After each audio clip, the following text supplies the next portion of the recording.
Assalamualaikum warahmatullahi wabarakatuh.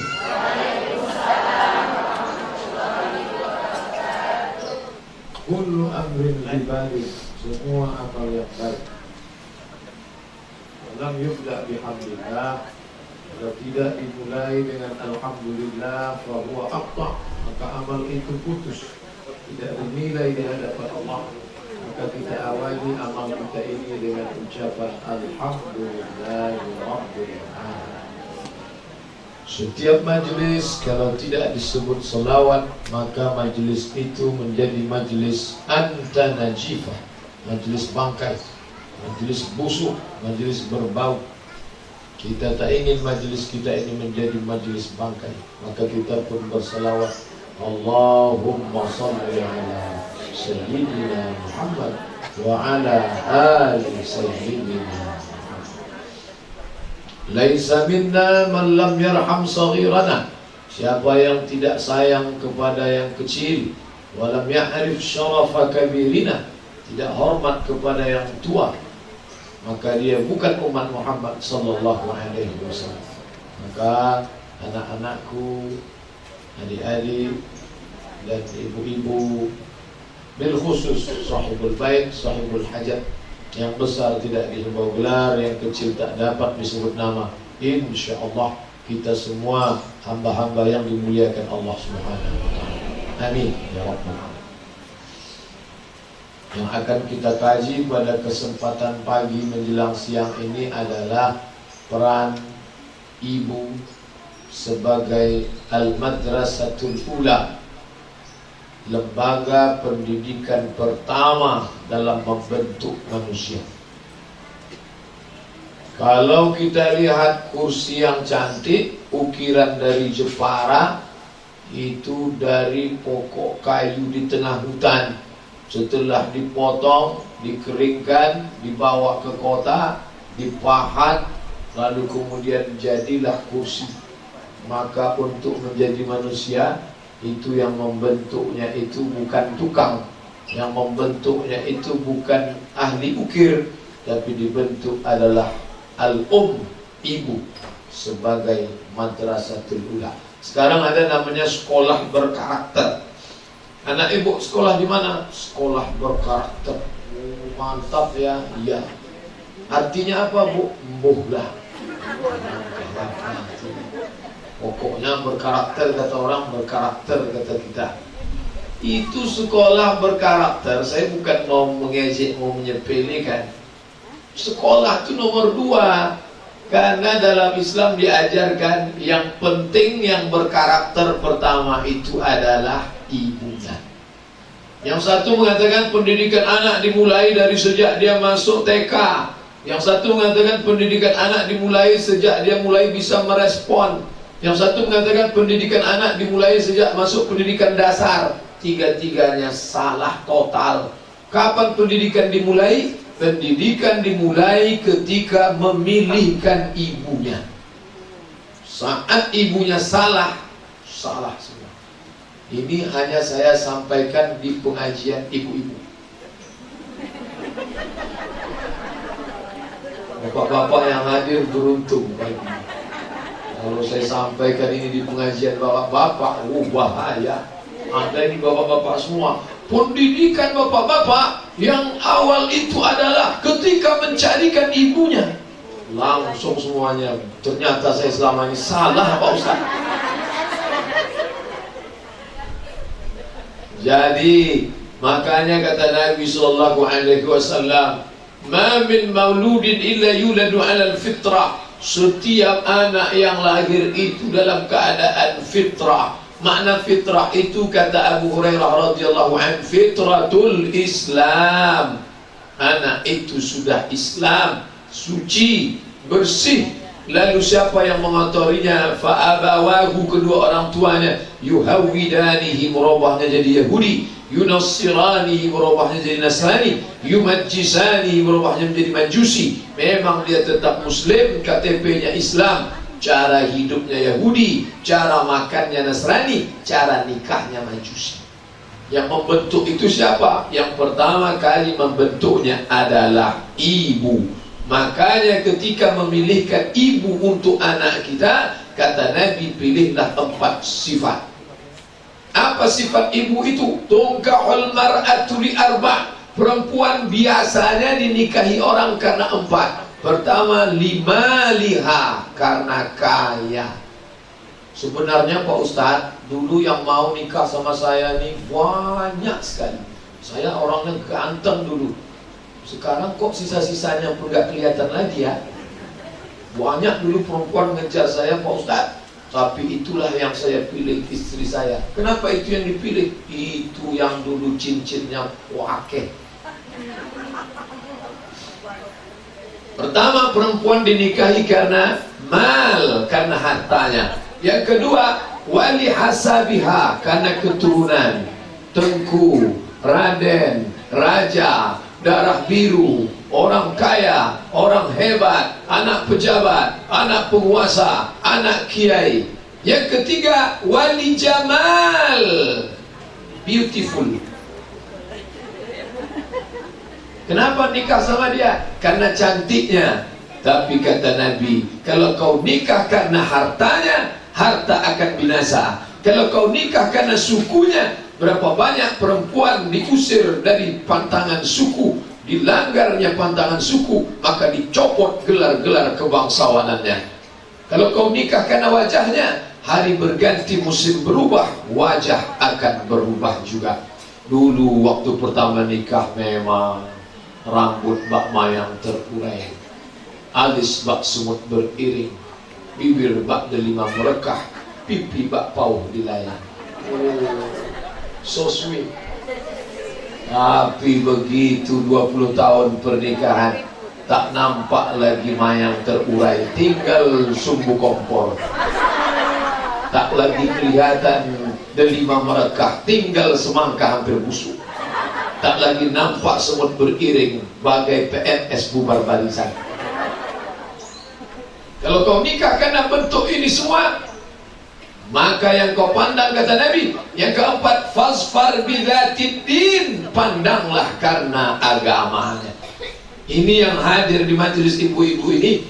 Kenapa bisa begini berkumpul bersama buat acara pengajian? Karena yang keempat, agama. Agama diambil dari kata aqama, meluruskan yang bengkok, yang miring ditegakkan, memutihkan yang hitam, menjadikan orang menjadi baik. Maka pandanglah karena agamanya. Sekarang banyak perempuan dinikahi bukan karena agamanya, karena kaya, di tengah perjalanan bangkrut, miskin, utus, cerai. Karena anak raja, rupanya bapaknya raja palsu, ditangkap KPK, hancur dunia persilatan. Karena wajahnya, wajah berubah. Dulu memang mancung, setelah tua. Perempuan adalah bunga. Bagaimana sifat bunga? Kuntum, mekar, kembang, layu, kuning, mati. Kuntum, mekar, harum, layu, kuning, mati. Itu hakikat bunga. Sekarang banyak laki-laki tidak siap menerima bunga yang layu. Satu-satunya bunga yang tidak layu adalah bunga plastik. Maka banyak sekarang perempuan menanamkan plastik ke wajahnya. Sudah jelas orang Indonesia hidungnya pas-pasan. Nonton Joda Akbar. Sudah jelas orang Indonesia dagu pas-pasan. Yang ditonton Abad Kejayaan. Akhirnya hidung disuntik itu silikon, mancung 2 bulan. Bulan ketiga turun. Dagu ingin punya lesung pipit seperti orang India di dagu, disuntik plastik. Bulan ketiga turun, hidung turun, dagu turun, pas macam mak lampir. Bulu mata mau dipot, dicukur, lihat wajah di kaca, oh lah engkau tak seperti dulu lagi. Sedih. Gimana caranya ya? Cukur aja, kata setan. Cukur aja, cukur aja, cukur aja. Ustaz sudah nyampaikan hadis, la'anallahul mutanammisat. Allah melaknat perempuan yang mencabut. Allah melaknat perempuan yang mencabut. Tapi kata dia, mohon maaf Ustaz, aku tidak mencabut, merapikan. Diambillah pisau cukur suami dengan tangan bergetar. Habis itu. Tengok makin masak mau kondangan tinggal sebelah. Akhirnya potong sebelah lagi, hilang dua-duanya. Kawan udah nelpon, gimana Bu? Jadi kita. Waduh, gimana nih? Untung nampak di whiteboard ada spidol. Akhirnya alhamdulillah selamat. Pergilah undangan. Sampai di tempat undangan, mati lampu, kipas angin pun padam. Makan rendang panasnya minta ampun, luntur. Ambil tisu, panas sekarang ya. Iya, panas. Lupa nengok. Orang senyum, kita senyum. Orang ketawa, kita ketawa. Yang diketawakan orang kita. Rupanya sudah tak ada alis mata lagi. Balik ke rumah. Sampai di rumah sudah jam 9 malam. Ketuk pintu. Assalamualaikum. Assalamualaikum. Mas, buka pintu mas. Dibuka sama suami. Dilihatnya, Allahu la ilaha illa huwal hayyul qayyum la ta'khudhuhu sinatun wa la nawm. Kenapa ini hantu gak pergi-pergi? Akibat memilih istri tidak pada agamanya. Makanya kata Nabi, jangan kau pandang karena kayanya, jangan kau pandang karena suku bangsanya, jangan kau pandang karena hartanya, pandanglah karena agama. Untuk apa bagi kami ini Pak Ustadz? Ibu-ibu yang selama ini kurang memperhatikan agama, perhatikanlah. Lalu apalagi gunanya untuk kami ini? Ibu kan akan punya mantu yang anaknya laki-laki. Jangan anak itu sampean kan wis S1, sudah S loro, sudah S telu. Masalah istri carilah sendiri, nggak bisa. Memangnya nanti kalau dia dalam masalah keluarganya bisa kita berlepas tangan? Tidak, harus susun tim fit and proper test. Dengan ini saya Ibu Hajah Anu ingin mencari menantu. Tim fit and proper test. Ketua saya sendiri, sekretaris, konsultan Ustadz Abdul Somad dari Pekanbaru. Calon ibu berapa? Ada 3. Nomor 001. Kita lihat gayanya. Tengok gayanya. Sukunya suku apa? Suku Jawa. Saya nggak mau punya mantu orang Jawa Pak Ustaz. Nggak bisa. Asalkan dia bersyahadat asyhadu an la ilaha illallah wa asyhadu anna muhammadar rasulullah, terimalah dia. Itu guna konsultan, diangkat. Ibu maunya orang apa? Saya maunya orang Minang Pak Ustaz, biar mudah makan di rumah sederhana. Bisa. Kita kan sudah sepakat tim ini. Yang jadi utamanya adalah din, agama.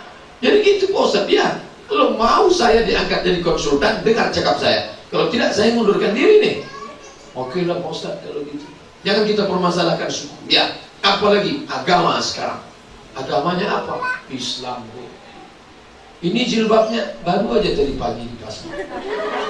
Nanti kalau pulang, ini sudah mau dimasukkan ke tas lagi. Gak bisa kita terima. Lalu kita cari aja yang lain.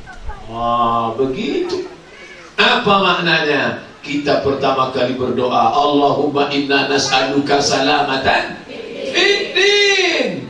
Makanya tadi saya datang disambut dengan Tala'al badru alaina min saniyatil wada' Ibu fima razaqtana wa qina azabannar. Untuk apa nasihat pernikahan? Tolonglah Pak Ustadz, ini hari pernikahan anak saya, hari paling sakral, 5 menit aja. Akhirnya Ustadz menyampaikanlah, hai kedua mempelai, inilah bekalku untuk bahtera rumah tangga kalian berdua. Mempelai itu nggak ada masuk lagi di kepalanya. Ustadz menasehati mereka bukan yang dengarkan nasihat, cubit-cubitan. Lah ambil tuster, suaminya calon suami ambil tuster. Makanya saya senang nih acara. Besok apa judulnya Pak Haji Henry? Judulnya pendidikan anak perempuan sebagai al-madrasatul ula. Mantap, bagus. Mudah-mudahan ibu-ibu nanti akan menceritakan ke anaknya. Ternyata ibu-ibu nggak perlu cerita ke anaknya. Nanti kalau pulang dari sini, anaknya nanya, "Ma, ya, ada di pengajian ya?" "Iya." "Judulnya apa?" "Ibu sebagai lembaga pendidikan pertama." "Yang ceramah siapa?" "Siapa nama Ustaz kita ini?"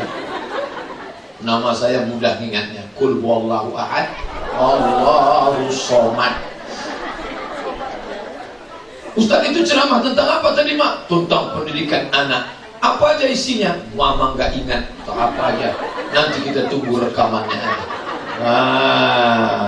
Itulah enaknya canggih zaman sekarang. Maka anak laki-laki didengarkan, "Nak, kau akan jadi kepala rumah tangga. Kau cari istri yang solehah, bukan cuma pandai pakai lipstik, bukan cuma pandai ke salon, tapi pandai mendidik anak-anakmu. Engkau juga, hai anakku yang perempuan, generasi akan datang, mau jadi masuk surga, mau neraka, itu terletak di genggaman tanganmu. Umat ini akan baik kalau perempuannya baik. Makanya dikatakan dalam pepatah, bukan hadis Nabi, An-nisa, nisa perempuan, imadul bilad, tiangnya negeri. Idza saluhat saluhatil bilad, kalau perempuannya baik, negeri menjadi baik. Wa idza fasadat, kalau perempuannya rusak, maka negeri menjadi rusak. Ibu-ibu, andailah ibu-ibu di Batam ini seperti ini semuanya, takkan ada perempuan yang tak pakai jilbab. Kenapa? Semuanya, dari mulai ibu di ujung, di tengah sampai ke ujung, saya melihat jilbabnya jilbab syar'i semua. Sampai yang di balik-balik tiang syar'i semuanya. Jilbab syar'i ku apa, Pak Ustaz? Apa jilbab syar'i itu, Pak Ustaz? Inilah jilbab syar'i, menutup leher, menutup dada sampai ke bawah. Alhamdulillah di sini sudah begini. Kalau di Riau, di Pekanbaru masih banyak lagi jilbab. Ada namanya jilbab pasrah tapi tak rela. Gimana bentuknya itu, Pak Ustaz? Ya, tutup yang pasrah belakang aja, yang depan belum rela masih. Pas mau berangkat, ada lagi namanya jilbab sakratul maut. Jilbab sakratul maut ini kain panjang 2 meter, itu dililit, lilitan terakhir di leher.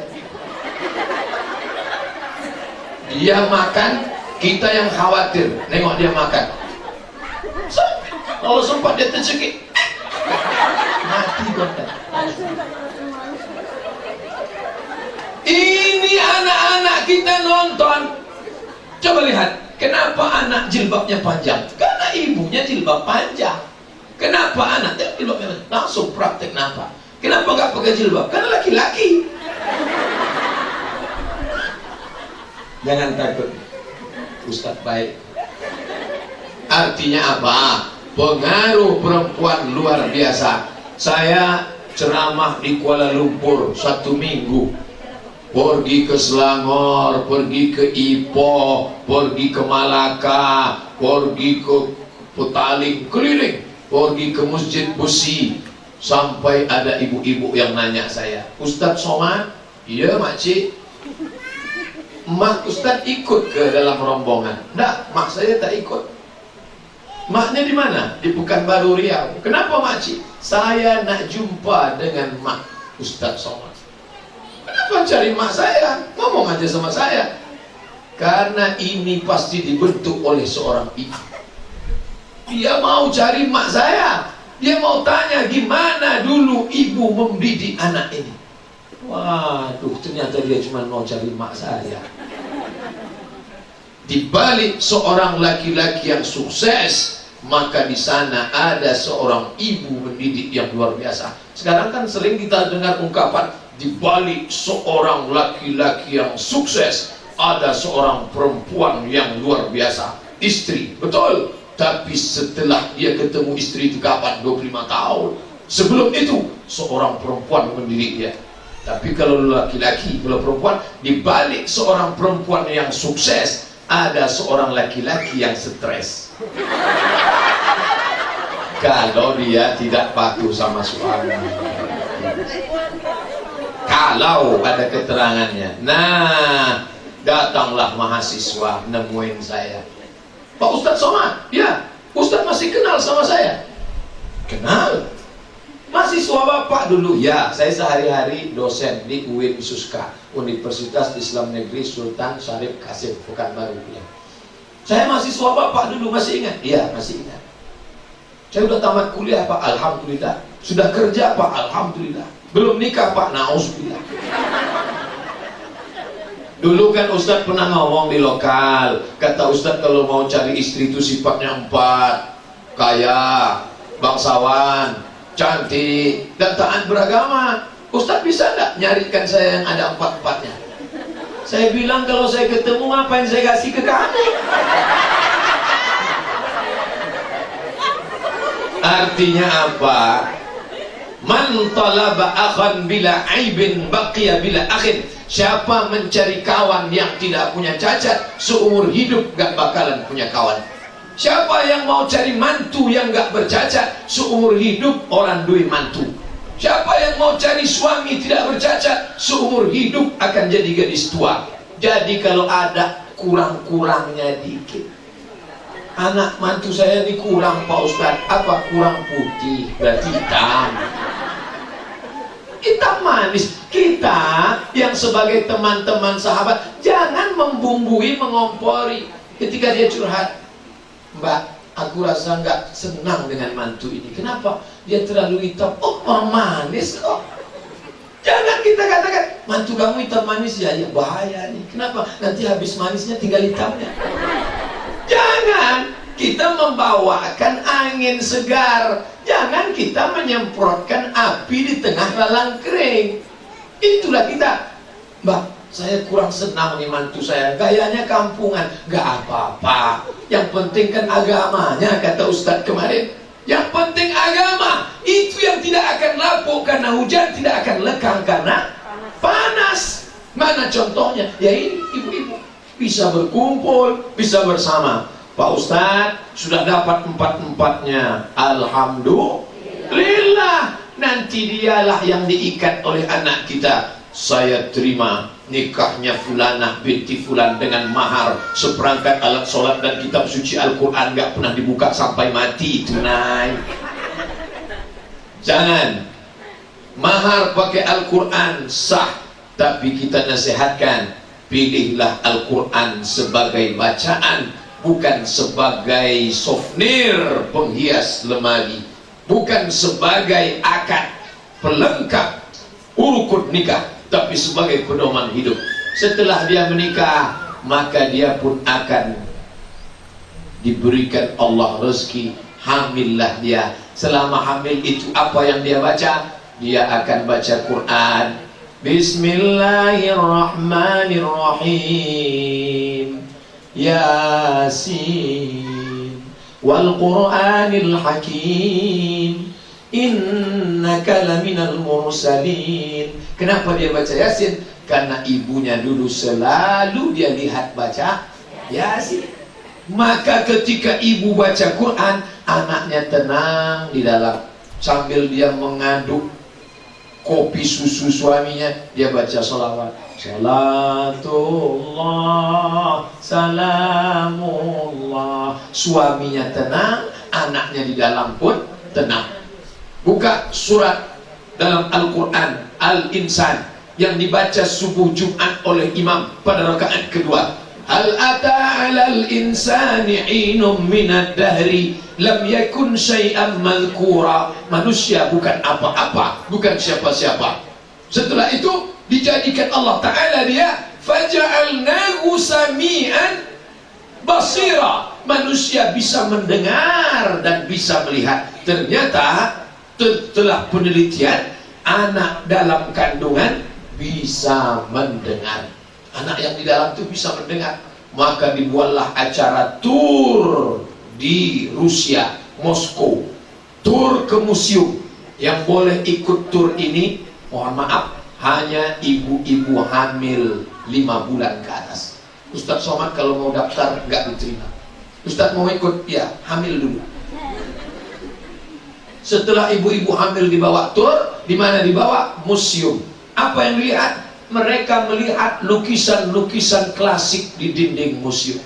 Telinganya mendengarkan musik-musik Beethoven, simfoni, Mozart, musik klasik. Ternyata menurut penelitian di Rusia, ibu hamil yang melihat pemandangan, telinga mendengar suara musik lembut, anaknya menjadi lembut, bukan lembu. Anaknya jadi lembut. Itu baru diketahui orang Rusia sekarang. Islam sudah mengajarkan sejak lama. Apa ajaran Islam?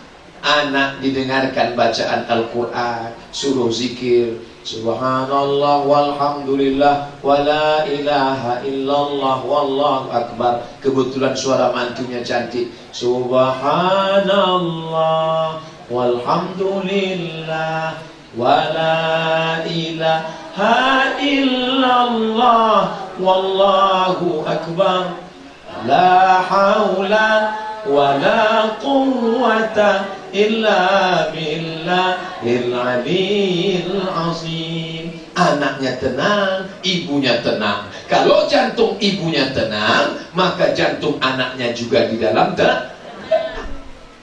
Pertama, cari ibunya. Setelah ibunya dapat, ibunya mengandung, berzikir, bersolawat, baca Quran. Anak tangga yang kedua, selamatlah anak di dalam. Ini sekarang saya dari tadi, yang anak itu duduk di bangku, yang anak ini duduk minum, yang anak ini dengar ceramah, yang anak ini duduk khusyuk.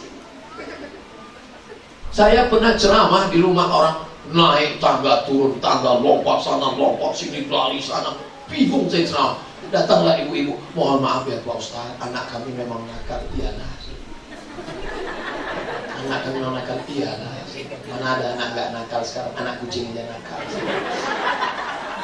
Pak Ustaz, gimana ya, kenapa anak-anak kami ini nakal? Jangan tersinggung ya. Ya, janji, swear, tahu kenapa dia? Coba dulu, ini saya yakin kalau dulu dibacakan sholawat waktu dikandung, pasti dia tenang. Tapi kenapa? Dinyanyikan kucing garong, makanya dia bukan kucing. Kucing garong itu kan bahasa Jawanya perampok. Es krim kawannya tarik, kue kawannya tarik. Mana wajah ibunya luka. Ibu kenapa? Dicakar anak saya Pak. Nah, itu kucing garong. Mantu ibu yang suka musik, memasukkan setan ke dalam telinga. Musik memasukkan setan ke dalam hati. Kebetulan dia baca surat pendek, itulah yang menolong, menenangkan. Dah, sampai akhirnya anak itu lahir 9 bulan 10 hari di tempat ruang transit. Dulu katanya dalam kitab fikih itu orang bisa ngandung sampai 2 tahun. Dulu baca kitab-kitab fikih 2 tahun ya, karena waktu itu belum ada sesar. 2 tahun. Bayangkan lahir 2 tahun begigi, bisa makan jengkol langsung. Sekarang enggak, asal udah 9 bulan 10 hari belah, sesar. Nah, setelah anaknya lahir, masuk tahap yang ketiga. Apalagi si ibu, ini saya urutkan. Tangga pertama, fit and proper test. Tangga kedua, mengandung, baca doa, zikir, solawatan. Tangga yang ketiga, dia pun memegang anaknya. Tadi dia melahirkan, meregang nyawa, berkeluar keringat, bahkan urat tangannya saat melahirkan. Dulu ibu-ibu melahirkan begitu susah. Makanya dulu kalau ibu-ibu nasihatin anak, nah kamu harus sayang, taat sama aku melahirkan kamu meregang nyawa. Ibu-ibu zaman sekarang enak melahirkan, mencembuang ingus saja lahir. Operasi sesar. Makanya beda ibu-ibu yang melahirkan, rasanya luar biasa. Gimana rasanya Pak Ustaz? Entahlah, saya tak tahu. Nanti saya ceritakan, nah Ustaz macam pernah aja katanya. Nah, ketika naik anak tangga yang ketiga, apa dia? Ibu mulai meletakkan si anak di sebelah kirinya. Datang bidan membawa. Oh, anaknya, padahal tadi dia hampir mati, sakit. Begitu melihat janinnya, sakitnya hilang, dia senyum. Kenapa? Dia melihat buah hati belayan jiwanya yang sudah dikandung 9 bulan 10 hari, dia susukan anaknya. Dalam Al-Quran disebut, wa hamluhu wa fisaluhu fi amaini, mengandung menyusukan anak selama 2 tahun. Sekarang orang tidak mau menyusukan anak, lalu anak diserahkan kemana? Al-Baqarah, sapi betina. Jangan heran sifat sapi turun ke anak. Saya ngajar di kampus, sedang menjelaskan di depan lokal. Jadi mahasiswa sekalian, permasalahan umat Islam saat ini yang sedang kita hadapi adalah problematika umat. Dia nyantai update status. Saya jelaskan depan lokal. Saya nengok dia heran. Ini anak kenapa? Apa tadi salah makan? Apa kesambet ini? Lama saya bingung. Kapan Ustadz dapat jawabannya? Saya dapat jawaban kenapa anak sekarang tidak peduli kepada dosen, gak peduli pada orang tua. Karena dapat jawaban pas hari raya Idul Adha. Idul Adha saya melihat 10 sapi dipajang. Ketika sapi pertama dipotong, 9 sapi gak ada yang peduli. Yang makan tetap makan. Kawannya bersimbah darah, dia nyantai aja. Baru saya paham, air hujan tidak jatuh jauh dari pincurannya. Sifat ibu turun ke anak. Sifat sapi yang cuek tak mau tahu turun ke anak. Makanya jangan. Jadi kami gimana nih Pak Ustadz? Yang lalu biarlah berlalu, yang akan datang kita perbaiki baik-baik. Jadi anak tangga yang ketiga, susukan anak. Saya suka dengar RRI. Kalau sore mau berangkat ke ceramah malam, susukan anak Anda 6 bulan tanpa makanan tambahan, ASI eksklusif. RRI, Departemen Kesehatan. Jika anak Anda susu ASI eksklusif, tulangnya akan kuat, terhindar dari osteoporosis, otaknya akan cerdas, kebal penyakit, dan hubungan emosional dengan ibu dekat dan rapat. Betul. Padahal itu aslinya 2 tahun, ditawar oleh Dinas Kesehatan menjadi 6 bulan. Dulu anak-anak kecil mandi sungai. Saya rumah dekat sungai, mandi sungai kena hujan sampai biru bibir. Gak ada demam, gak ada sakit. Kenapa? Susu ibu sehat. Anak sekarang baru ngeliat mendung udah bersin. Makanya ibu nanti punya mantu. Nah, kamu ini kan mantuku. Aku tidak ingin cucuku menyusu kepada Al-Baqarah, maka kamu susukan. Jadi mama dulu menyusukan anak, mama enggak. Kenapa? Belum dengar ceramah.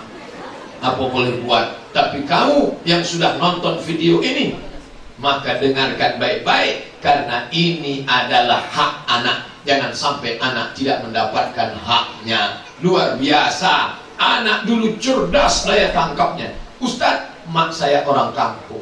Saya nyusu dengan mak saya. Karena setelah saya baca hadis, saya baca ayat, saya kaji, saya tanya lagi mak saya. Saya dulu mak nyusunya sama sapi apa sama kambing?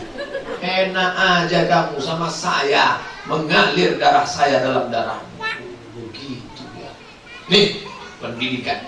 Yang keempat, dimasukkanlah korma ke dalam mulutnya. Namanya tahnik, bukan teknik. Kalau teknik nama fakultas, fakultas teknik sipil, teknik industri, tahnik korma. Tapi jangan masukkan korma bulat-bulat. Kormanya dikunyah. Setelah dikunyah, airnya diperaskan. Ma, kata anak yang sudah besar, iya, tadi adik dikasih kurma ya? Iya. Kenapa dikasih kurma? Pokoknya buat aja, jangan tanya-tanya. Nanti banyak tanya masuk neraka, kata Pak Ustaz. Ternyata tempat yang paling nyaman di dalam dunia ini adalah perut ibu-ibu. Mohon maaf, mohon maaf, mohon maaf. Kenapa? Ketika cuaca di luar panas, tinggal di Afrika Utara, 50 derajat Celcius panas, tidak ada bayi yang melompat kepanasan. Karena di dalam itu adem, ayam, tenteram, sejuk, tenang, nyaman. Ketika di luar dingin, tinggal di kutub utara, di bawah 0 derajat, tidak ada janin yang beku di dalam. Kenapa? Di dalam hangat. Tapi begitu dia keluar ke dunia, cuaca ekstrim. Makanya bayi yang prematur dimasukkan ke dalam Apa namanya? Inkubator. Saya sangka oven. Masuk ke dalam, cuaca stabil. Nah, memanaskan badannya dari luar dengan selimut. Dari dalam gimana? Kalau bapaknya manaskan badan dari dalam, minum bandrek. Anak dikasih bandrek, mati dia. Jadi gimana caranya? Masukkan cairan gula. Itulah sunnah Nabi. Masuk cairan korma ke dalam. Utamanya cari orang soleh. Makanya sahabat Nabi membawa anaknya ke Nabi. Ya Nabi kasih. Nabi makan korma, kasih ke mulutnya. Lalu dia makan. Hangatlah badannya. Ini sunnah. Anak saya kemarin belum Pak Ustadz, sekarang udah kelas 2 SMP. Boleh saya kasih? Dia udah makan pecel lele. Yang kecil aja begitu lahir. Ini sudah diteliti. Nama universitasnya Universitas Ain Shams University di Kairo. Ternyata anak yang di dalam itu. Di mana anak itu tinggal? Nih, tempat yang paling banyak bakteri, kotoran, najis nih, yang sejengkal. Tadi malam sudah masuk ayam penyet, ayam patah, nasi uduk, tom yam, semuanya masuk ke dalam menjadi sampah. Tapi kita tidak pernah baca koran 5 bayi meninggal karena terkontaminasi bakteri. Pernah? Nggak pernah. Kenapa? Karena tempat yang paling nyaman adalah rahim. Rahim, andai tidak ada rahim, ibu bisa bayangkan, menyatulah anak itu dengan sambal belacan gitu. Maka dia di dalam rahim. Dan itu hanya ada pada perempuan. Dorce bisa operasi kelamin. Banyak bencong-bencong di Thailand lebih cantik dari perempuan di Indonesia. Kulitnya mulus, putih, bersih. Gaya melambainya perempuan. Tapi rahim tidak bisa diciptakan sampai hari ini. Rahim adalah hadiah dari Allah. Maka jaga dengan baik. Dan dijaga dia di dalam 9 bulan 10 hari. Setelah itu dia keluar, disusukan, diberikan makanan. Lalu kelima. Ibu yang punya catatan ingatkan saya. Karena saya ini agak hilang ingatan sedikit. Lupa maksudnya. Yang kelima, ini tanggung jawab bapak. Tapi kalau bapaknya lupa, ibu ingatkan. Ingatkan pak. Apa? Bisikkan ke telinganya. Asyhadu an la ilaha illallah. Wah. Kebetulan tanggal 1 Muharram. Masuk telepon ke HP saya. Assalamualaikum. Waalaikumsalam. Ini Ustadz Abdul Somad. Betul. Kami dari rumah sakit Area Bunda Pekanbaru Pak Ustadz. Ya, ada pengajian? Enggak, istri Ustadz mau melahirkan.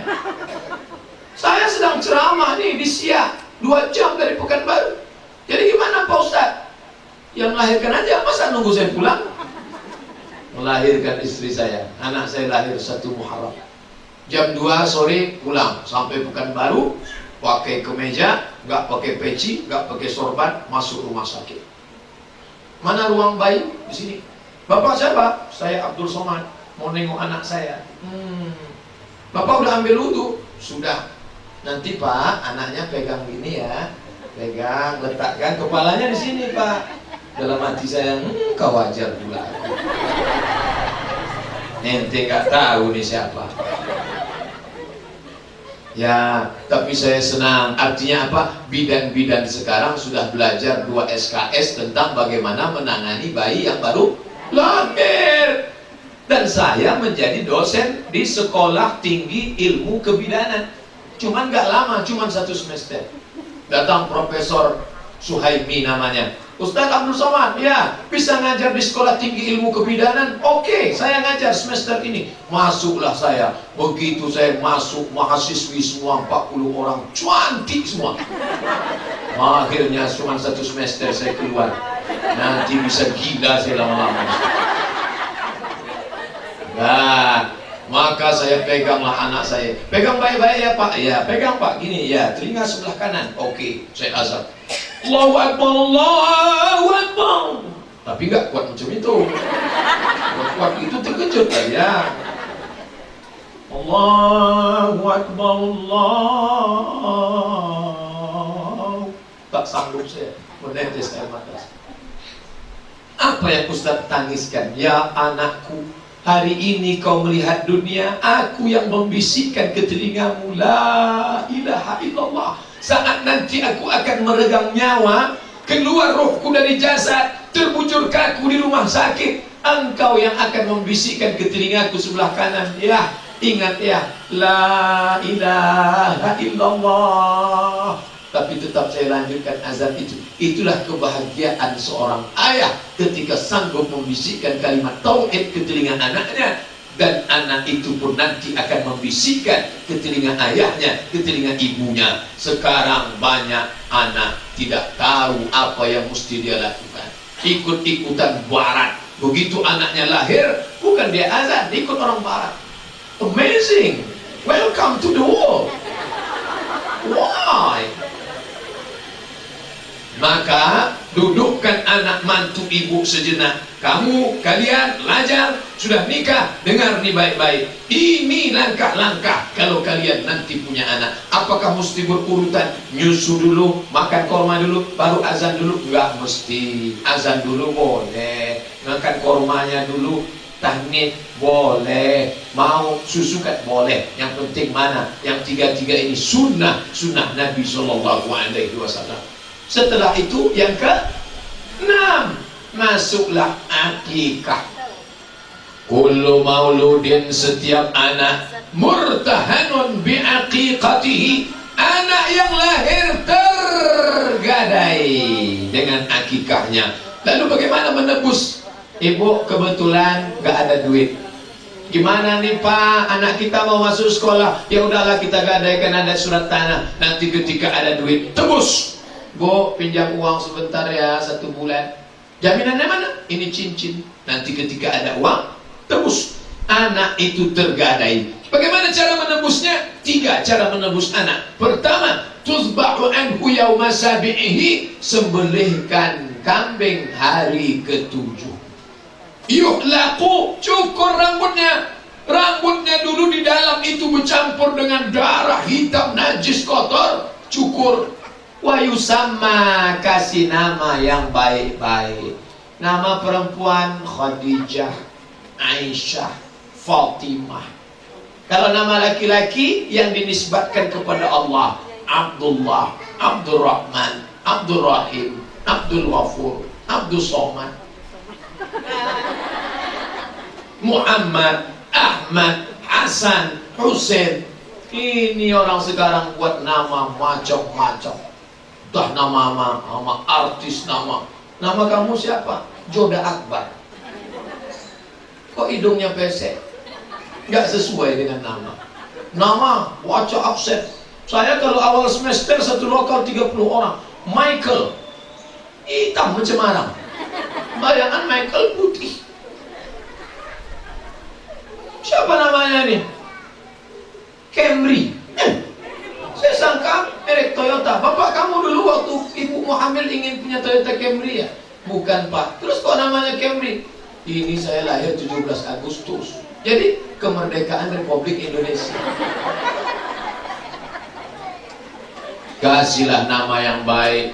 Kalau sudah terlanjur Camry, buat Muhammad Camry atau Camry Abdillah. Mantap. Nah, kasih nama, cukur rambutnya ditimbang. Sebaran apa? Maka sedekah perak. Perak 1 gram 70.000. Ustaz tahu dari mana? Saya ngikat cincin. Cincinnya perak. Pak, perak berapa 1 gram? 70. Oh, berarti kalau berat rambutnya 10 gram 700.000. Kalau beratnya 1 on 100 gram kalilah berapa tuh? 7 juta. Kebetulan anaknya lahir rambutnya tipis. Kiri sebelah, kanan sebelah, belakang. Saya mau pakai emas lah Pak Ustaz. Ya nggak apa-apa. 1 gram emas 500.000. Rambut anaknya cuma 5 gram, 2,5 juta. Pas lahir anaknya macam Ahmad Albar. Pakai perak. Apa hukumnya? Sunnah. Bukan wajib, jangan katakan wajib. Hari ke-7 potong kambing. Pak Ustadz, kami nggak sanggup hari ke-7, mertua belum pulang, masih ramai tetangga, sahabat duit nggak ada. Hari ke-14 Nggak bisa hari ke-14, hari ke-21. 3 stasiun, 7, 14, 21. Nggak juga bisa 21. Nggak usah tengok tanggal lagi. Sebulan, 2 bulan, 3 bulan, setahun, 2 tahun, 5 tahun, 7 tahun, 4 tahun. Pak Ustadz, boleh nggak kalau anak saya nanti akikahnya pas hitanan aja? Maksudnya sekali dayung 2-3 pulau terlampau. Nggak, jadi nggak beli kambing lagi, pas hitan sekaligus. Oh kalau gitu nggak usah pas hitan Bu, jadi seragamkan aja, akikah sekaligus hitan sekaligus akad nikah. Ini orang irit sekali. Orang ingin punya anak sampai bayi tabung ke Singapura. Bayi tabung paling murah 50 juta, itu pun mungkin tabung-tabung plastik bekas. Ini cuman 2,5 juta, paling di Batam 3 juta harga kambing. Gak ada apa-apanya. Belikan kambing, hari ke-7 potong. Pak Ustadz, saya ini dari kampung, miskin, susah. Sekarang baru punya uang, umur sudah 40. Bolehkah saya akikah sekarang? Boleh. Ibu yang belum akikah, pulang dari sini langsung cari kambing, potong, nanti malam saya datang.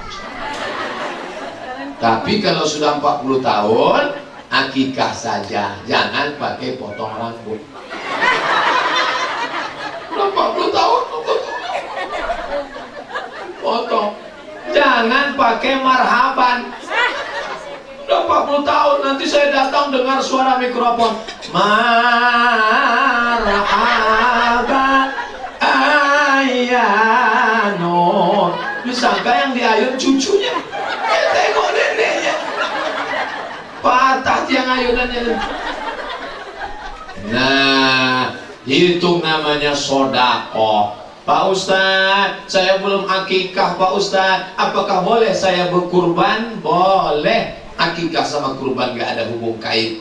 Duitnya cuma 3 juta. Saya akikah apa kurban? Kurban aja, kurban yang dekat sekarang. Nanti ada duit lagi baru akikah. Akikah tidak wajib. 4 mazhab sepakat, Hanafi, Maliki, Syafi'i, Hambali, akikah itu sunat muakkad.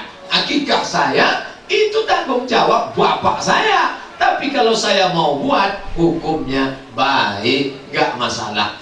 Ini tentang masalah akikah. Datanglah tamu ramai-ramai. Oh saya gak mau datanglah acara akikah anak ibu anu. Kenapa gak mau? Saya kalau nengok kambing kumat darah tinggi saya. Belum makan kambing, baru nengok kambing kumat darah tinggi. Apa doanya?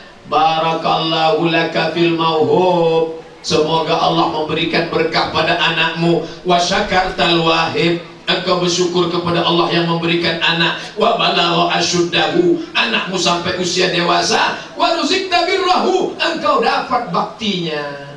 4 doa. Datang si ibu nengok bayi, nggak kedengaran doanya. Tadi ibu ngomong apa? Nggak tahu doanya, jadi saya pura-pura aja.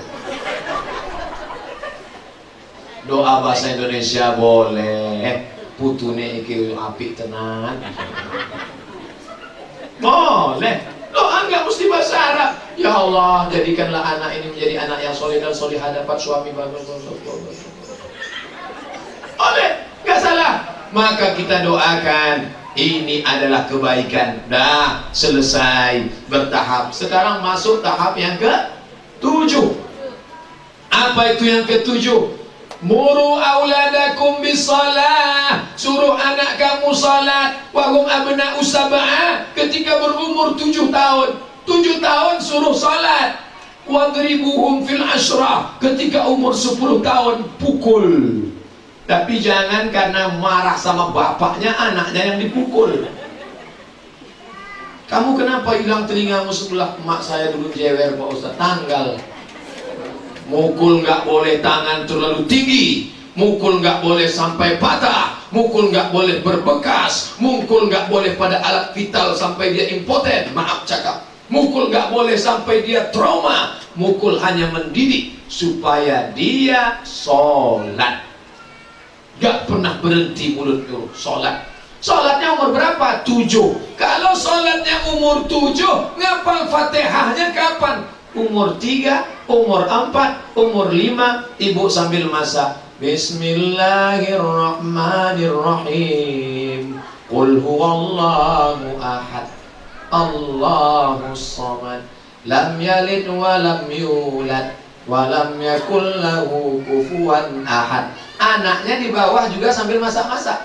Qul huwallahu ahad, Allahus samad. Maka anak dan ibu keduanya mengalir pahala ibu setelah meninggal dunia. Si anak ngajar ke cucu, cucu ngajar ke cicit, sampai seterusnya. Itulah amal jariah. Ibu bukan LCMA, tidak pernah kuliah di Mesir, bukan ustazah, tapi punya murid yang mengamalkan sampai ke anak cucu. Didik anak-anak kita. Nah, sudah hafal Fatihah? Belum? Dengar mama ya.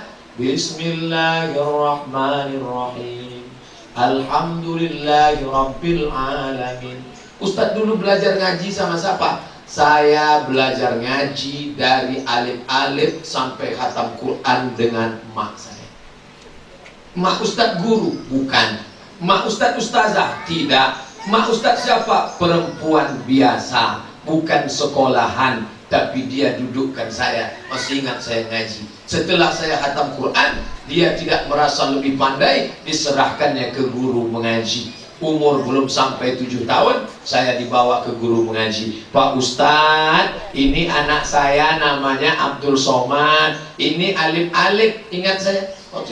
Alif di atas, alif di bawah, I alif depan, U, A, I, U. Alif dua di atas, alif dua di bawah, N, alif depan, Un, An, In, Un. Ternyata ibu-ibu senyum. Yang senyum berarti udah tua. Kalau anak-anak gadis sekarang nggak nyambung. Kenapa? Karena mereka ngaji pakai Iqra, A, Bataba, Batata, Basaba. Nah, Pak Ustadz, ini anak saya namanya Abdul Somad. Ini alif-alif, ini beras 1 kaleng. Saya di kampung ngaji dikasih beras sama minyak lampu. Yang di ujung rotan dibelah 4. Nanti kalau anak saya bandel, nakal, jahat, pukullah dia Pak Ustadz, saya ikhlas dunia akhirat. Saya sangka basa-basi, rupanya serius. Begitu mak saya pulang, kakak-kakak senior ribut. Saya baik, saya diam. Saya memang dari kecil baik. Wah, guru ngambil rotan, dia pukul semua kelopak, kena semua, saya pun kena.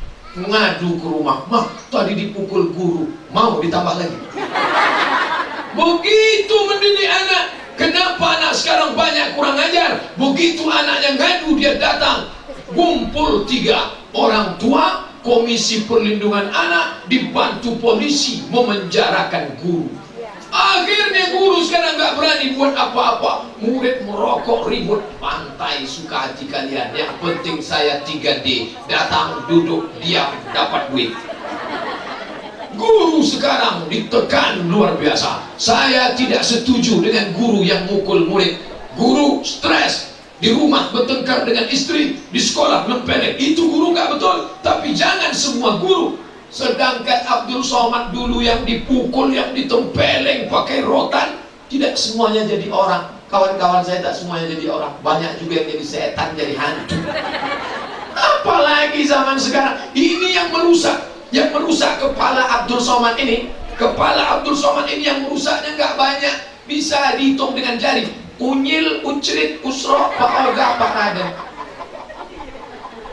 Anak saya sekarang, yang merusak Wonder Woman, Spiderman, Catwoman, Batman, semuanya nakal. Batman kan baik, apa baik? Sempaknya di luar. Mana baik? Tak sopan, celana panjang. Nanti kalau di kamar anak ibu ada gambar Batman, Wonder Woman, kasih pakai kain songket. Kita di bumi Melayu harus pakai songket. Nanti anaknya pulang sekolah, loh, Wonder Woman, Spiderman kok harus pakai songket ini? Di mana bumi dipijak, di situ langit dijunjung. Ini semua merusak. Datang dari India, namanya Little Krishna. Datang dari Jepang, Naruto. Datang dari sungai, dari laut, naik ke atas, Godzilla. Datang dari atas, dari planet alien. Yang agak baik dari Malaysia, Upin Ipin. Itu pun ada yang jahat 1, Bang Saleh, bencong. Bang Saleh itu bencong LGBT. Hati-hati anak ibu kalau nonton. Bang Saleh jaga perpustakaan buku. Cepat balik ya anak-anak. Ustaz kok tahu? Saya nonton juga. Ustaz harus hidup di tengah anak-anak, ngerti permasalahan anak. Jangan cuma ngaji tafsir fikih. Hidup kita ini bagaimana sekarang? Saya kecil nonton cuman TVRI sampai jam 12 siang. Itu pun cuman hari Ahad, hari Minggu. Hari lain gak ada. Ketika kami masuk SMP kelas 1, mulai kami tahu cabut.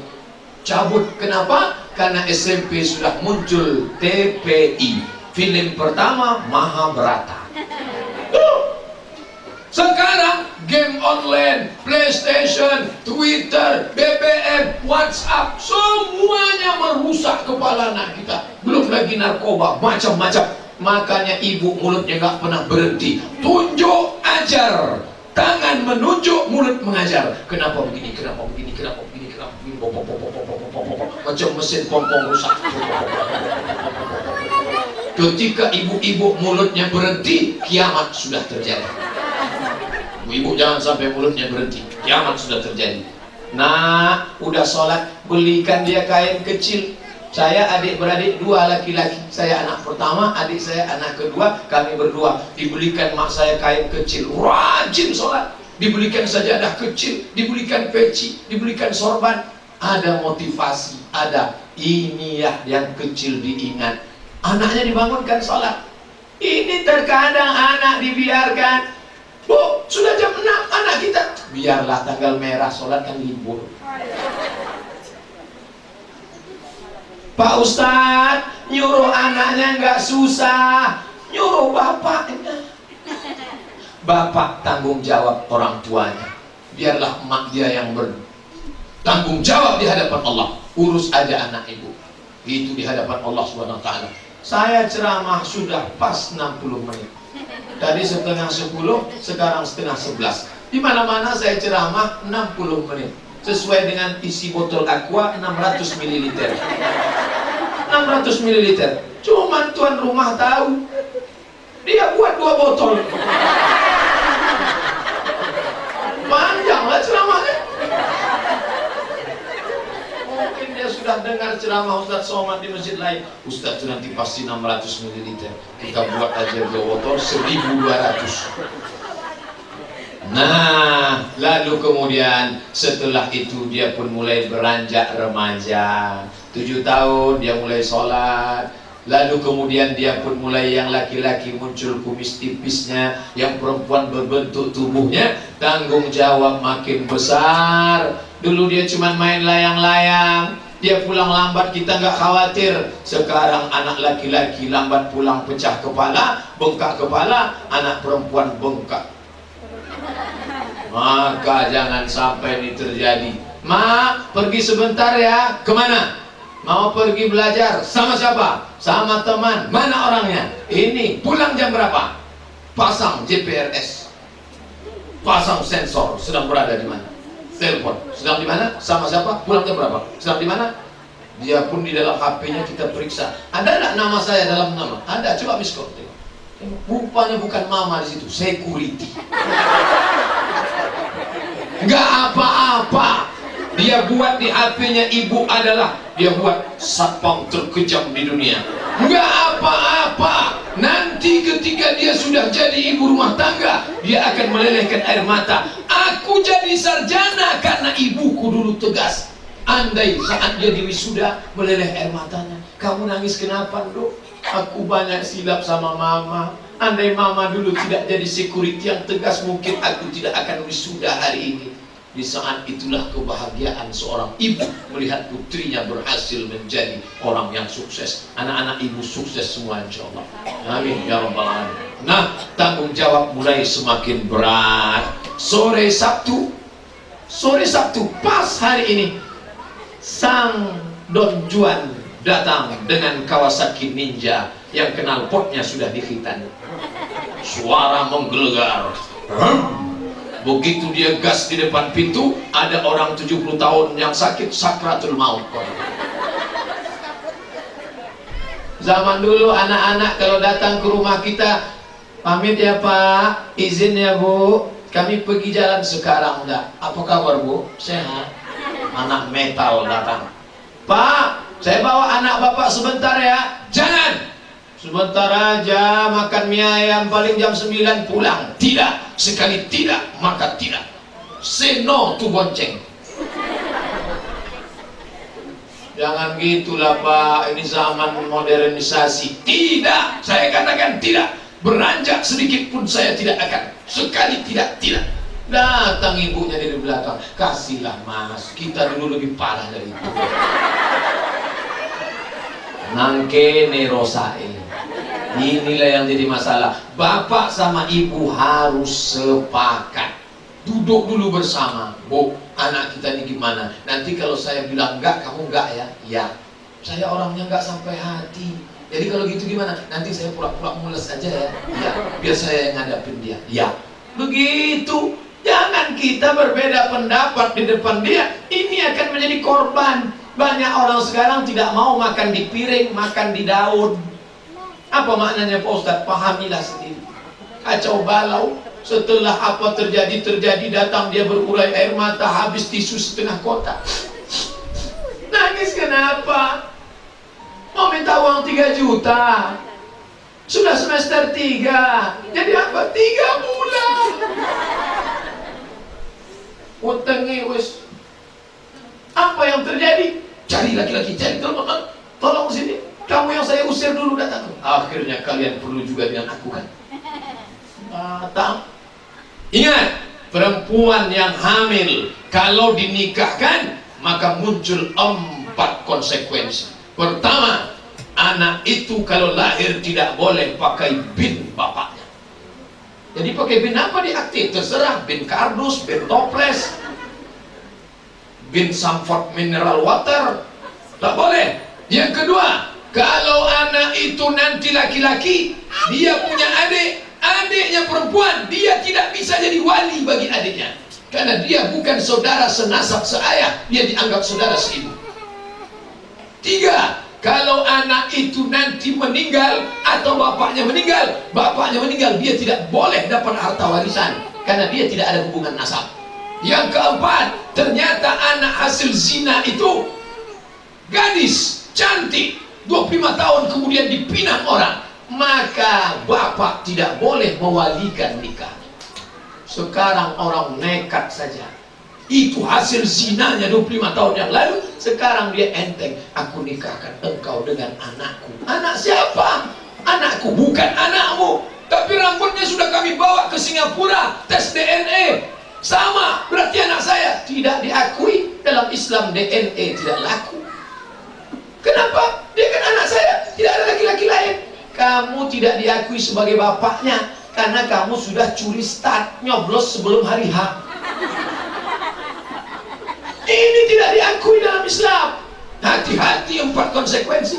Orang sekarang enteng saja. Allah, Pak Kua kan mau menikahkan. Pak Kua tidak ambil urus. Karena dalam kitab fikih Islami wa adillatu Syekh Wahbah Suhaili, perempuan hamil nikahnya sah.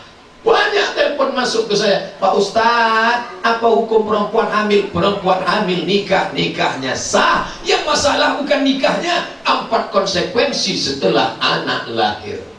Jaga botol aqua. Kalau aqua yang asli itu di botolnya ada tertulis. Apa tulisannya? Do not accept if cell is broken. Do not accept if cell is broken. Jangan terima kalau segelnya rusak. Makanya dari tadi saya tak mau minum. Segelnya rusak. Bukan. Bercanda. Artinya apa? Hai anakku yang perempuan, engkau adalah timun. Laki-laki itu adalah durian. Engkau adalah timun. Laki-laki itu durian. Kalau kau berkawan dengan durian tak pernah untung. Di atas sobek, di bawah bonyok. Hancur. Jagalah kehormatanmu nak, karena kau akan dicampakkan seperti kucing kurap di tengah hujan lebat. Sampaikan itu ke telinganya. Jangan malu, jangan takut. Saya nggak sampai hati ngomong Pak Ustadz, putarkan rekaman. biar dia tengok, ini ustadz nih betul nggak nih ngomongnya, nampaknya ustadz aliran sesat nih katanya. Saya Abdul Somad, bagi kalian yang tak percaya, hai saudara, nama saya Abdul Somad, S1 saya di Mesir, saya tamat Al-Azhar Kairo tahun 2002. Terserah percaya atau tidak, ijazahnya ada di rumah, lupa bawa. Selesai itu saya dapat S2. S2 saya di Darul Hadis. Darul artinya rumah, hadis artinya rumah hadis. S2. Di mana Ustadz belajar Darul Hadis? Nama negaranya Kerajaan Maroko.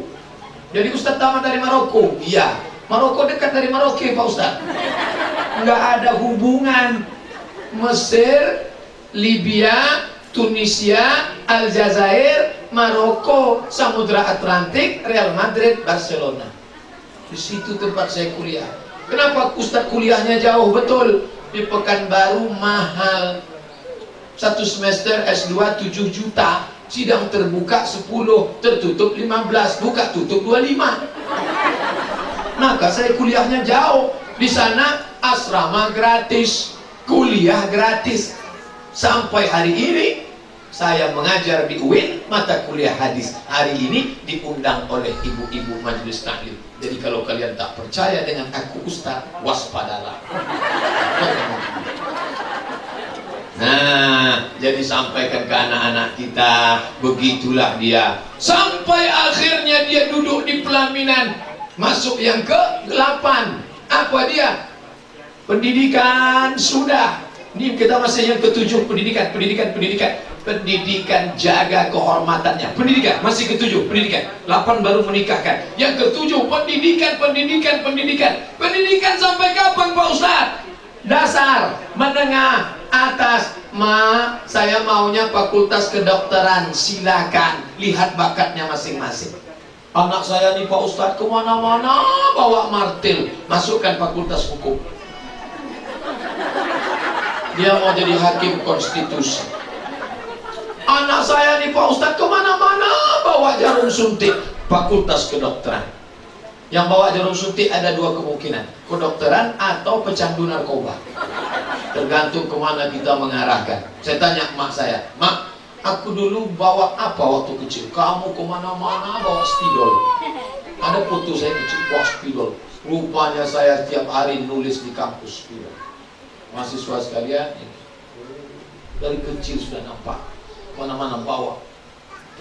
Apa maknanya? Sekolahkan dia, tapi jangan lupa basic agama, ngaji, baca Quran. Dulu di pondok pesantren, tanya Ustadz Haruna Hasyim, beliau dari Sungai Guntung, Indragiri Hilir, sekolahnya bukan tanggung-tanggung, ke Ponorogo, Jawa Timur. Di pondok pesantren pelajaran agama berapa? 20. Tafsir, hadis, ulumul Quran, hadis tahlili, hadis maudhu'i, mustalah hadis, ulumul Quran, tajwid, bahasa Arab, ma'ani, balaghah, mantik, bayan, fikih, qawaidul fikih, usul fikih, fikih muqarrar, fikih munakahat, fikih muamalah, fikih siasat. 20 pelajaran. Sekarang pelajaran agama yang 20 dulu dipres tinggal 1. PAI, Pelajaran Agama Islam, disingkat dengan PAI. Bahasa Minang, lapai lah. Jangan PAI itu artinya was gone, wes lunga. Maka jangan heran, insinyur, MSI, SPD, tapi nggak paham agama. Kamu kok nggak paham agama, nak? Orang tua nggak ngerti, lapai. Pendidikan agama Islam. Makanya masukkan sekolah agama. Saya nggak maulah anak saya jadi ustaz. Nanti jadi ustaz macam Ustaz Abdul Somad, kurus kering mau mati. Jangan mesti jadi ustaz. Pak Haji Hendrik sekolah agama, pesantren dari Universitas Islam Negeri, tapi tidak mesti jadi ustaz.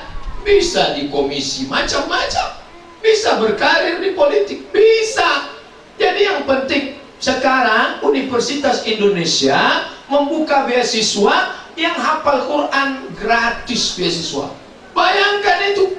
Maka bayangkan kalau anak ibu hafal Quran tapi IPA-nya tinggi, biologi, fisika, bahasa Inggrisnya tinggi, masuk fakultas kedokteran. Setelah lulus 7 tahun dari kedokteran, koas, kuliah lagi S2, dokter spesialis, pulang ke Batam, jilbabnya panjang, wajahnya bersih, cahaya matanya bekas air wudhu Al-Quran.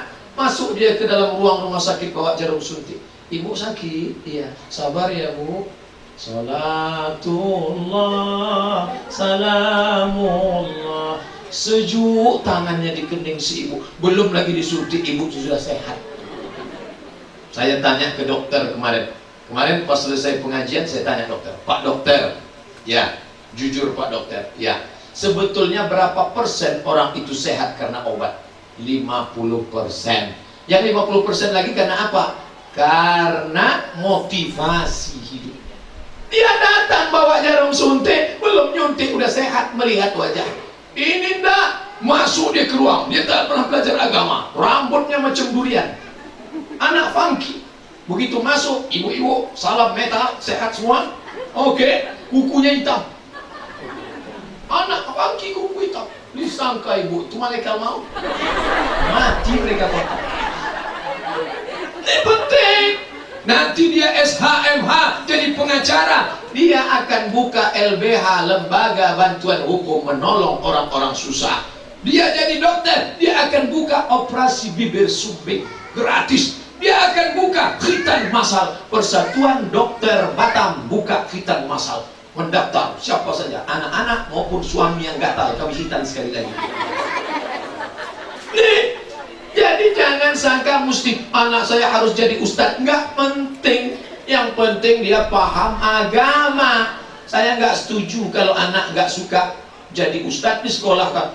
Pak Ustadz, gimana caranya sekolah ke Mesir?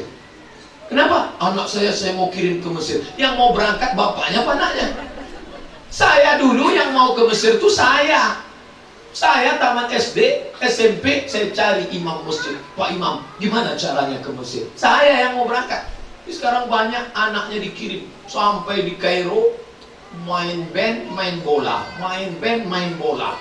Main band, main bola. DO, pulang. Setelah pulang dipanggil Ustadz LC. Kamu dulu kan nggak selesai, kok tulis LC? LC itu lama di Kairo. Gak bisa. Jadi arahkan dia. Nah, aku tidak paksa engkau. Kau mau jadi arsitek, bagus. Kemarin saya sedang di masjid di Pekanbaru, datang anak muda ganteng. Pak Ustadz, boleh saya presentasi? Boleh? Sebentar Pak Ustadz, buka laptop? Ya buka. Apa nih? Saya tengok. Rupanya dia arsitek. Dia buat gambar masjid 2 lantai. Ini Pak Ustadz, saya pajang untuk wudhu perempuan di depan, wudhu laki-laki di belakang, supaya nanti begitu selesai sholat mereka tidak bertemu. Ini arah kiblatnya, ini tempat parkirnya. Saya buat tinggi supaya sirkulasi. Masya Allah. Yang laki-laki jadi arsitek, yang perempuan jadi dokter. Maka dia pun, apa kata si ibu yang sedang sakit? Ya Allah, kalau ada anak lajangku, kupinang kalah dengan dia. Ada juga bapak-bapak yang sakit di situ. Ya Allah, kalau mati biniku, kupinang. Nah, jadi apa maknanya pendidikan? Pak Ustadz, istri saya nangis. Nangis kenapa? Bengkak matanya. Anak saya masukkan ke pesantren. Pas kami lihat kasurnya tipis, nangis. Makannya tahu, nangis. Nengok anak-anak kena kudis gatal, nangis. Pulang ke rumah, saya duduk. Sini istriku, kamu nangis sekarang. Iya, lebih baik nangis sekarang daripada kamu nangis nanti. Kamu nangis karena anak kita narkoba. Kamu nangis karena anak kita berzina. Kamu nangis karena anak kita preman. Pilih nangis nanti apa sekarang? Oh, akhirnya istri saya diam Pak Ustaz, nggak nangis lagi. Setelah itu saya yang nangis. Ternyata laki-laki juga hatinya lembut. Saya kuliah 4 tahun di Mesir, nggak pernah pulang walau sekali. Sampai lupa saya wajah mak saya. Nengok mak-mak orang Arab nggak ada yang mirip satu pun. Mereka mancung semua. Ketika sudah pulang, menikah, punya anak, tahu saya rindunya sama anak. Di situ saya tanya, mak, aku ini anak angkat apa anak kandung? Anak kandung. Kalau anak kandung, kenapa disekolahkan saya sampai jauh ke benua Afrika, naik pesawat sampai 12 jam? Kenapa rela melepas saya? Saya lepas kamu supaya kamu jadi orang. Sekalipun gak pernah dia bilang di telepon, nah aku rindu, gak pernah sekalipun. Sekalipun mak gak pernah bilang di telepon aku rindu. Kalau ku bilang aku rindu, kamu pulang. Mak gak rindu sama saya, rindu. Gimana cara mengobati kerinduan? Aku cari anak yang hitam mirip kecelakaan. Kalau hari raya, dicarinya di gang-gang dekat rumah ada anak yang mirip seperti saya, dibelikannya baju, dikasih duit, diusap kepala, dicium. Begitu cara aku melepas rinduku padamu. Maka saya pun juga sadar, begitulah sayang orang tua, begitulah. Yang namanya sayang itu dididik, yang namanya sayang itu diajar. Sayang anak pukul-pukulkan, sayang anak tinggal-tinggalkan, bukan diletakkan di celah ketiak. Minta HP, kasih. Minta laptop, kasih. Minta motor, kasih. Minta mobil, kasih. Neraka jahanam tempat dia. Kenapa? Ternyata dia menjadi ikut macam-macam gara-gara fasilitas-fasilitas. Kenapa celana sempit? Kenapa jilbabnya pendek? Beli jilbab panjang. Nih, itu celana kenapa sempit? Ini celana sempit sampai menjerit tuh paha. Tolong! Tolong! Ujungnya kecil. Kecil. Saya pergi ke mall mau cari buku, saya tengok ada kecil 40 legging. Mbak, ini untuk anak-anak apa untuk emak-emak? Ini untuk emak-emak. Loh, kok kecil sekali? Ini bisa melar, Pak. Bapak jadul banget sih. Ini biarpun kecil bisa menyampul kaki yang sebesar batang kelapa. Itu celana sempit dipakai orang Amerika untuk senam aerobik di ruang tertutup, convention hall, sampai di Pekanbaru dipakai orang untuk belanja ke pasar pagi. Banyak tukang ayam salah potong. Kalaulah begini semua pakaian perempuan, selamat dunia akhirat. Tidak ada pelecehan seksual. Makanya kalau mau memperbaiki umat ini, lewat politik, betul. Memperbaiki umat ini dengan ekonomi, betul. Tapi yang paling penting memperbaiki umat ini dengan perempuan. Karena kalau perempuannya baik, suami insya Allah baik, anak-anak akan baik. Tapi suami yang baik belum tentu bisa membuat perempuan jadi baik. Berapa banyak laki-laki menjadi baik gara-gara istri yang baik. Nah, sampai akhirnya setelah dia dididik baik, selamat dia sampai pada usianya menikah. Jangan katakan, "Do, nak, my son, come here. Kamu sudah saya sekolahkan S1. Masalah jodoh cari sendiri. Aku tidak lagi intervensi." Nggak bisa. Nanti kalau dia curhat, "Ma, ternyata suamiku," nggak bisa. Kita harus tanya dia, pandang. Yang mana calon suamimu itu? Ini mah FB-nya. "Pak Ustadz, anak saya lebih mau curhat sama pacarnya daripada saya." Kok bisa? Berarti hubungan sudah putus. Kenapa dibiarkan hubungan putus? Komunikasi harus tetap nyambung, ngobrol sambil makan, cerita, masuk ke kamarnya, tanya apa yang terjadi. "Pakaian kamu kenapa begini? Kamu kenapa murung diam saja?" Jangan kasih barang, kasih kerada, kasih semua, putus. Jangan. Harus ada berkesinambungan. Dulu kalau orang mau punya mantu, yang pertama ditanya adalah agamanya apa. "Kamu mau nikah sama anak saya?" "Iya Pak." "Besok datang maghrib." Pas maghrib dibawa ke surau. Sampai di surau bapak pura-pura batuk.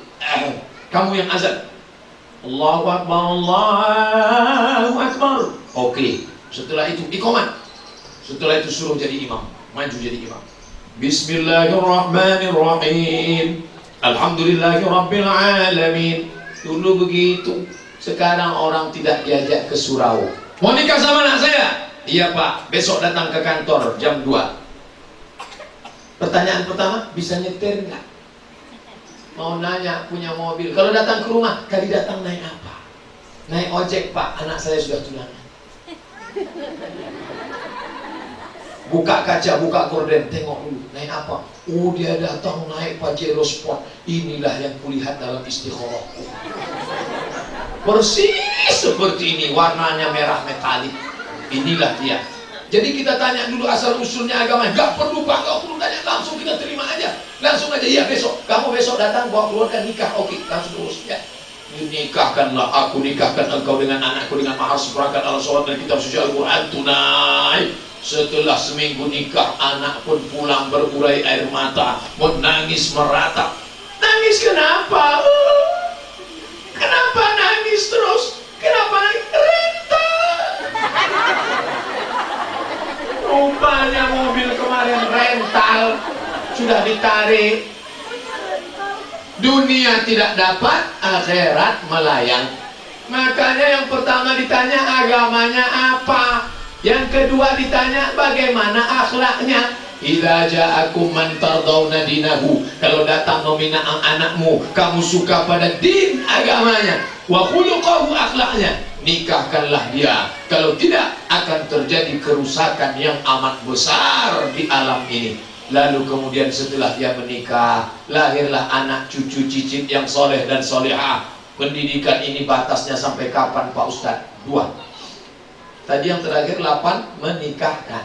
Habis menikahkan yang terakhir, yang ke-9, pendidikan berakhir. Andai dia duluan mati, kita lebih dulu tua, kita lebih dulu lahir, tapi takdir kita tak tahu. Hidup adalah siap menghadapi ujian. Ini beras 1 karung 50 kilo, kita siap menerimanya, kita akan kuat. Tapi kalau kita tak siap, dijatuhkan, tumbang, kita jatuh. Kita harus siap.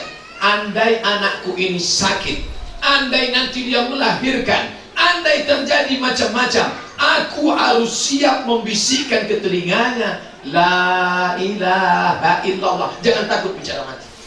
Jangan takut bicara mati. Dudukkan sama dia, anakku, dulu aku melahirkan engkau, aku menyusukan engkau, aku membesarkan engkau. Andai takdir berkata lain, aku juga yang mesti mengiring engkau ke liang lahat. Aku siap insya Allah.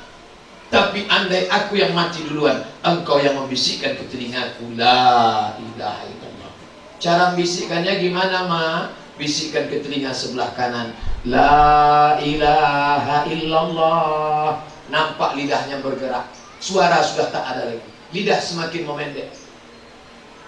Kalau lidahnya sudah bergerak sekali, stop, jangan ulang lagi, tengok saja. Kalau dia masih meracau, gelang emas mana? Rantai mana? Ma, jangan. La ilaha illallah. Surat tanah. La ilaha illallah. Sampai akhirnya sudah. Andai engkau mati, aku yang akan membisikkan. Andai aku mati, aku ingin kalian yang memandikanku. Ibu memandikan dia berapa kali? Mandi pagi, mandi petang, mandi siang, mandi malam. Mandi. Makan coklat kotor, mandi. 1 hari ibu mandikan dia 5 kali. Kali 360. 1 tahun ibu mandikan dia 5 kali 3, 1.500 kali. 3 tahun ibu mandikan dia 4.500 kali. Ibu hanya minta mandikan sama dia sekali, mandi jenazah. Tapi dia tak tahu bagaimana cara memandikan jenazah. Emaknya mati, dia buka dompet, dia keluarkan duit 100.000, tolong mandikan emak saya. Kebetulan emaknya dulu angkuh, sombong, masyarakat nggak suka. Mereka tutup kunci kamar mandi, mereka semprot macam mandikan mobil. Tusuk hidungnya, tusuk. Makanya anak-anak dididik, usulkan ke pengurus masjid, Pak pengurus, tolong buatkan anak-anak kami pelatihan jenazah. Kata Pak Ketua Masjid, pelatihan jenazah ini mahal, biayanya mahal, harus beli boneka, mandikan kan pakai boneka. Gak usah pakai boneka, cari mana anak yang nakal, mandikan. Panggil Ustadz Haruna Hasyim LC, Haji Haruna Hasyim LC. Ustadz, bisa datang ke masjid kami. Acaranya apa? Penyelenggaraan jenazah, supaya anak kami ingat mati. Orang tua nanti kalian mati, jangan serahkan ke orang lain. Yang paling baik adalah keluarga. Tutup, jangan orang lain melihat. Auratnya tidak ingin dilihat oleh orang asing. Kalian yang paling baik, maka dimandikan. Anak yang bandel tadi diburus pakai rinso. Habis itu bawa kain kafan, letakkan itu kapas kapur barus di hidungnya. balut, dia ikat, masukkan ke liang lahat. Insya Allah yang bandel-bandel baik, sudah banyak yang berubah. Anaknya baik Pak Ustaz, bapaknya mandikan. Dah habis 9 anak tangga, habis, game is over, selesai. Andai Ustaz Abdul Somad mati, maka ini akan mengalir sebagai amal jariah insyaallah. Amin ya rabbal alamin. Pas 1 jam 25 menit. 1 jam 25 menit. Itu yang dapat saya sampaikan. Selama menyampaikan ini banyak cakap kata-kata kasar, menyinggung perasaan, tak layak di hati ibu-ibu. Saya tidak merasa ceramah pagi ini, karena kalau ceramah itu kan mesti jaga wibawa. Assalamualaikum warahmatullah. Hari ini saya tak merasa ceramah. Saya hanya merasa sedang ngobrol dengan makcik saya, dengan kakak saya. Karena kalau ceramah ini, kalau hati kita sudah kaku, tapi hari ini tidak. Saya merasa cair saja, mengalir saja. Kenapa? Karena yang mendengar ini pun ternyata hatinya sudah siap menerima. Diawali dengan salawat. Banyak orang tak mau lagi pakai gendang, tapi hari ini bukan sekedar gendang. Ini terus, anak-anak kita latih terus, ibu yang semangat terus. Cuman kadang beberapa syair ini ada yang tak sesuai ajaran Islam. Mana yang tak sesuai? Bismillah tawassalna billah la la la la la. Maknanya sudah bagus. Bismillah dengan nama Allah. Tawassalna billah, kami bertawassul kepada Allah. Booking vokal yang jawab la la la la la. Robah jadi na na na na na. Tapi di sini saya yakin sudah bagus semua. Lalu kemudian nanti pas mengayun anak dibacakan Al-Barzanji. Ada tradisi baca Barzanji. Al-jannat wa na'imuha sa'dun liman yusalli wa yusallim wa yubarik alaihi. Dibacakan. Karena siang ini kita sudah mau cepat makan, kata tuan rumah, maka siang ini tidak dibacakan dari Al-Jan, langsung saja potong. Walamma tammamin, itu namanya Barzanji Winzip. Walamma tamma min hamlihi syahrani ala ashhuril aqwalil marwiyah tufiya bil madinatil munawwarati abuhu Abdullah. Allah. Ustaz tahu baca Barzanji itu dari mana? Saya nggak pernah belajar ke guru. Kenapa Ustaz tahu Barzanji? Setiap acara ngayun anak saya ikut emak saya. Setiap acara saya ikut main-main, dapat ikan tuh, dapat pulut kuning, dapat telur. Ternyata membawa anak itu pendidikan luar biasa. Anak jangan dibawa, nanti anak ribut. Enggak apa-apa. Kalau ada ustadz marah, anak-anak awal ribut ini, itu ustadz macam lahir langsung dewasa.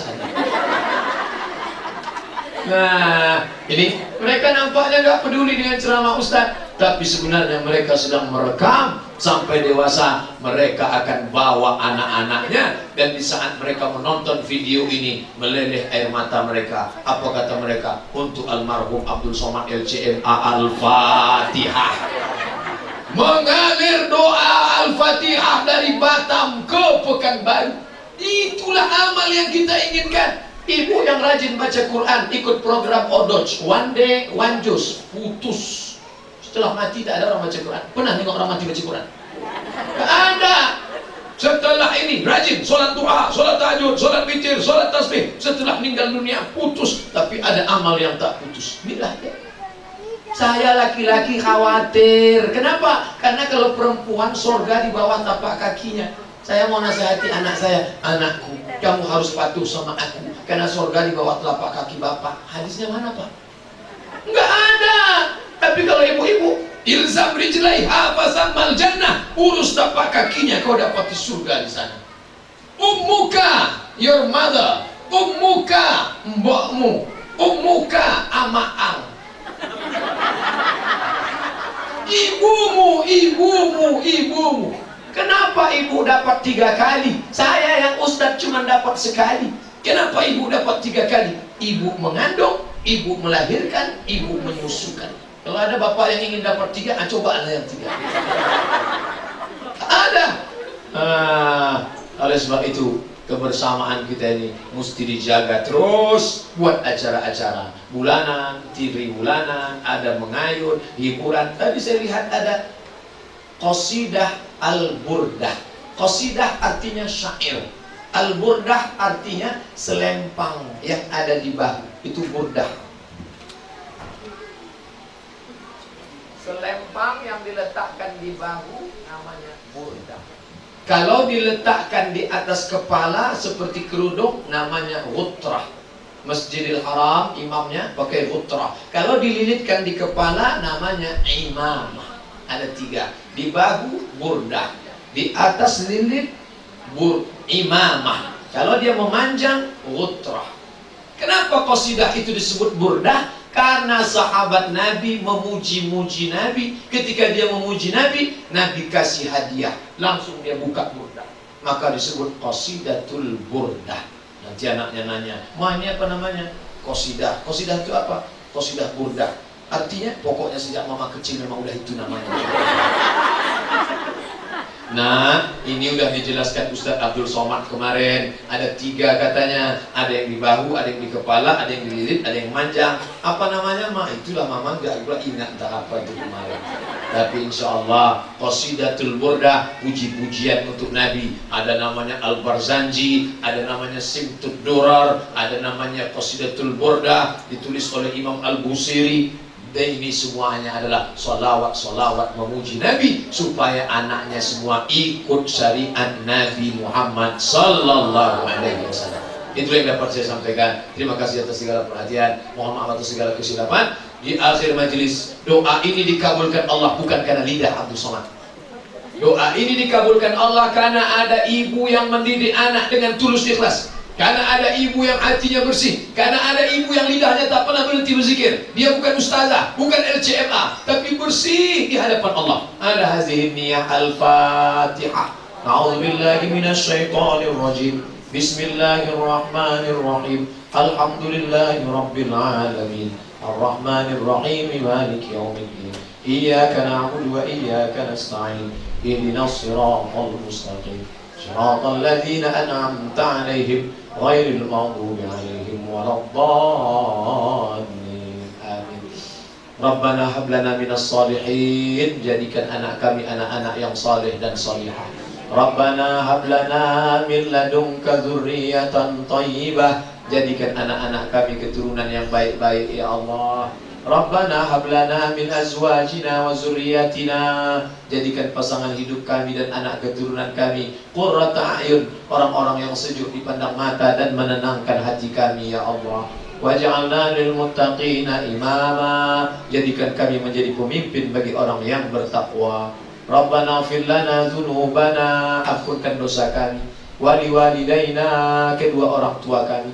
Wali abaina, ayah kami yang sudah mencarikan harta yang halal untuk kami. Wali ummahatina, ibu yang sudah melahirkan kami, meregang nyawa, bersimbah darah, titik puluh keringat dan air mata mereka membesarkan kami ya Allah. Andai mereka masih hidup saat ini, dapat kami datang bersimpuh, kami cium tangannya, kami peluk tubuhnya yang rapuh. Tapi hari ini sebagiannya sudah menghadapmu ya Allah. Tak ada yang dapat kami ucapkan selain doa. Rabbana ighfir lana dzunubana wa liwalidayna warhamhuma. Sayangi mereka kama rabbayana shaghira. Sebagaimana mereka sayang kepada kami, begitulah Engkau sayang kepada mereka ya Allah. Allahumma ja'al quburahum rawdatan min riyadil jinan. Jadikan kubur mereka salah satu dari taman surgamu ya Allah. Wala taj'al quburahum hufratan min hufarin niran. Jangan jadikan kubur mereka salah satu dari lubang neraka-Mu ya Allah. Waqihim azaban nar. Selamatkan mereka dari api neraka. Waqihim azabal qabri. Selamatkan mereka dari azab kubur ya Allah. Allahumma dafa'an al-ghala wal-waba wal-fahsya wal-riba wal-zina wal-munkar. Anak-anak kami, cucu kami, selamatkan mereka dari zina, selamatkan dari narkoba, selamatkan dari perbuatan fasik, selamatkan dari perbuatan mungkar, selamatkan mereka dari segala yang merusak akal, pikiran, badan, fisik tubuh mereka ya Allah. Allahumma ahyina bil iman, hidupkan kami dengan iman. Wa amitna bil iman, matikan kami dengan iman. Wahsyurna yaumal qiyamati ma'al iman, bangkitkan kami nanti di padang mahsyar membawa iman. Allahumma ja'al akhira kalamina, jadikan ucapan terakhir kami inda intihai ajalina, saat ajal kami tiba, saat kami mati menghadapmu, saat Israel mencabut nyawa kami, saat anak cucu keluarga mengelilingi kami, saat kami meregang nyawa, izinkan yang keluar dari mulut kami la ilaha illallah. Dulu saat dia lahir kami yang membisikkan ke telinganya la ilaha illallah. Kami ingin saat dia berhasil jadi orang, kami ingin saat dia dewasa, kami ingin saat kami melepasnya, dia lepas ke telinga kami dengan ucapan la ilaha illallah. Allahumma khtim lana bi husnil khatimah, tutup umur kami dengan husnul khatimah, wala takhtim alaina bi su'il khatimah, jangan tutup umur kami dengan su'ul khatimah. Rabbana zalamna anfusana, kami sudah menzalimi diri kami, wa illam taghfir lana, kalau Engkau tidak mengampuni kami, wa tarhamna, kalau Engkau tidak merahmati kami, lanakunanna minal khasirin, kami pasti termasuk orang-orang yang merugi ya Allah. Rabbana atina fid dunya hasanah wa fil akhirati hasanah wa qina adzabannar. Wa sallallahu ala sayyidina Muhammad wa ala alihi wa sahbihi wasallam. Walhamdulillahi rabbil alamin.